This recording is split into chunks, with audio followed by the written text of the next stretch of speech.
I'm Teisha Bader with Shalom TV's news update for Tuesday, February the 19th, 2013. Tzipi Livni, the former Kadima Party opposition leader who won 6 seats in Israel's recent elections under her own party Hatnu'ah, will become the first member of the next Netanyahu-led coalition and will serve as Israel's justice minister. As you may have seen on IBA News, Israel's Prime Minister Benjamin Netanyahu offered Livni the justice position earlier today after the two reached an agreement on Livni's participation in the next Knesset.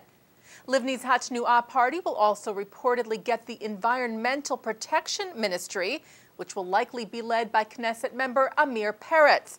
Also, according to Israel's Channel 2, Livni will take a lead role in peace negotiations between Israel and the Palestinian Authority, heading the Israeli government's negotiation team.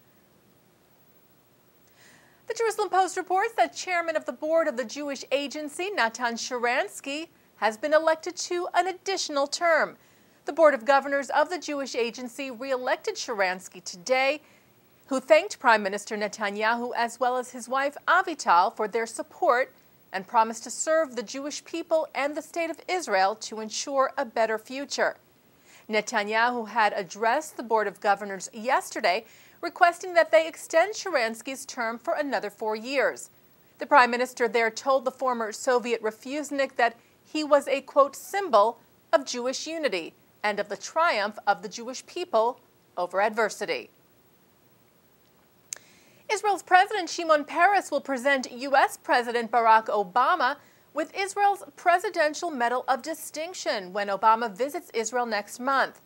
According to Peres' office, this will mark the first time a serving U.S. president receives an award of this kind from the President of Israel. The Advisory Committee for the medal said of Obama as President of the United States of America, he has stood with Israel in times of crisis.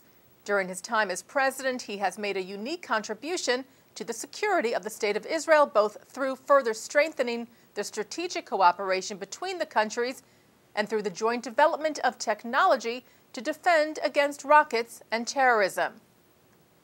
The American Jewish Committee has called for further review of Senator Chuck Hagel's record. Hagel's confirmation to become the next U.S. Secretary of Defense was blocked last Thursday in the Senate, and on Friday, the AJC said it was calling for the review on, quote, vitally important national security and foreign policy issues, as the Senate stalled in its confirmation of the Secretary of Defense nominee.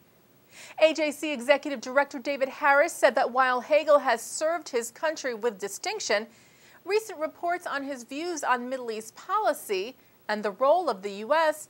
merit more thorough examination, and he said that further Senate deliberation was needed before any final vote was taken. Harris also said, moreover, reports are now circulating that the nominee purportedly spoke derisively in recent years of U.S. policymaking regarding Israel and the vital U.S.-Israel relationship. Thus, we feel it especially important that Senator Hagel be given a full opportunity to clear the air so that the Senate can have a more thorough picture of the nominee's views. This was possibly referring to a 2007 speech Hagel made, which was reported on just before the Senate bid last week, in which Hagel allegedly said that the U.S. State Department has become adjunct to the Israeli Foreign Minister's office. Several U.S. lawmakers are in Cuba this week in an effort to improve political relations between the two countries and hopefully improve chances for the Cuban government to release jailed American Jewish contractor Alan Gross. Reuters reports that the delegation is being led by Democratic Senator Patrick Leahy of Vermont, who said the group would like to take Gross with them when they leave Cuba on Wednesday, but doubted that was possible. There are obvious problems between our two countries, Leahy said, but we are not here to negotiate. We are here to listen and then go back home and talk about what we see. Members of the delegation said they plan to meet with Gross as well as with Parliament President Ricardo Alarcon, Foreign Minister Bruno Rodriguez, and perhaps with President Raul Castro.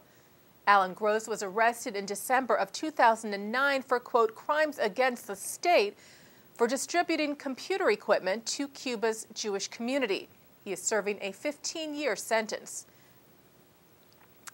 And finally today, the Conference on Jewish Material Claims Against Germany is giving Jews who owned property in Eastern Germany before the Nazi era to receive compensation.